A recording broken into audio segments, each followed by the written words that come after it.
Greetings and welcome to this Active Community Design Forum, the third one that we've done here in Thurston County. I'd call your attention to the first slide here, which shows our schedule of things for this evening.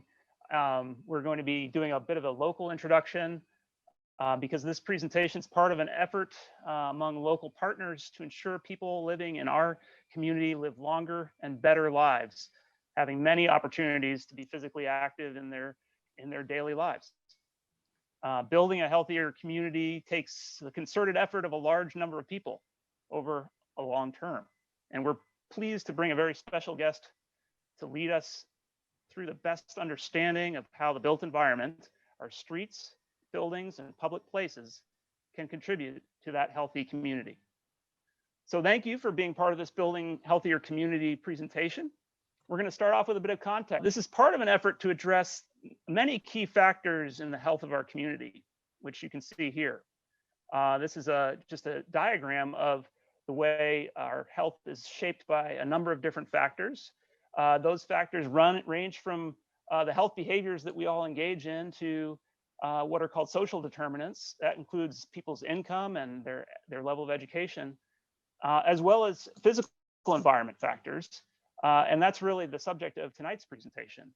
And we need to work on all those things to achieve a healthy community. And that is part of a local effort that's called Thurston Thrives. And I'd like to pass the mic over to Mayor Pete Komet of the city of Tumwater, who's going to give you a little bit more information about our local action team and what it's been working on, the team that's bringing you this presentation. And he'll introduce our main speaker tonight. Well, thank you, Chris. Good evening, everyone, and thank you for taking the time to join us this evening. I thought I'd just talk briefly about, again, a little more context on what Thurston Thrives is and how maybe Chris and I are here this evening, and then pretty quickly turn it over to introduce our main speaker, Dan Burton, who's an incredible asset. So here goes. So first of all, Thurston Thrives was founded by the Thurston County Board of Health in 2013. It's a community-wide effort to improve public health and safety. And you see a little bit of the structure here. Thurston Thrives is made up of a number of action teams led by a coordinating council to address key factors that impact community health and safety. The coordinating council itself is made up of 20 members from the community representing business, education, healthcare, philanthropy, and local government.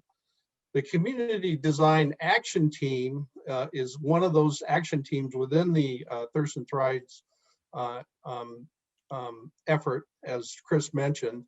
And we were formed to develop a strategy and recommendations on how best to create or perhaps redesign our community to provide our residents with opportunities for regular, moderate physical activity, things like walking, riding a bicycle, taking transit, things like that. Our recommendations are captured in a strategy map that you see here. And we also have an issue paper that identifies the key indicators that we're tracking to see what kind of progress we're making. And those are identified on the strategy map as well.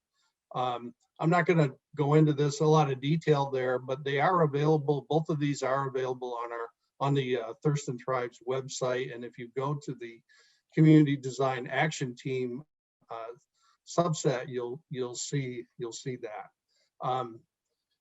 We and any other local partners here, of course, have been making progress over the past few years, and you can see that reflected in this slide. We've added. One of the measures we use is how many new trail miles have we built, and we continue to add to that. How many connections to those trails are we making to our neighborhoods and other points of interest, and we have indeed made progress there. And of course, the ultimate measure is how many people are out there actually engaging in physical activity. Unfortunately, the data lags a little bit here. This is back the latest data, 2017. And of course, we all know this year, a lot more people are out walking. So it will be interesting if the survey is done during the pandemic to see just what's been going on in our communities. Um, um, the, the fact that we're doing this work is interesting. We actually applied for and received an award from the Healthiest Cities and Counties Challenge, which is something funded by Aetna Insurance, if I recall correctly. And they're actually, that money that we received is actually helping support this forum tonight. But even with the progress we've made, there's definitely a need for continued attention and commitment and effort on all of our parts, as you can see from the health data, as I mentioned earlier, with about really around half of our community engaging in physical activity to the degree that they would like folks to. And of course, inactivity is one of the prime contributors to health issues, chronic diseases like type 2 diabetes and heart disease. We know that many of the concepts that Dan Burden is going to talk about tonight are not new. Many of you have been involved for years in developing plans to improve the way our communities are designed.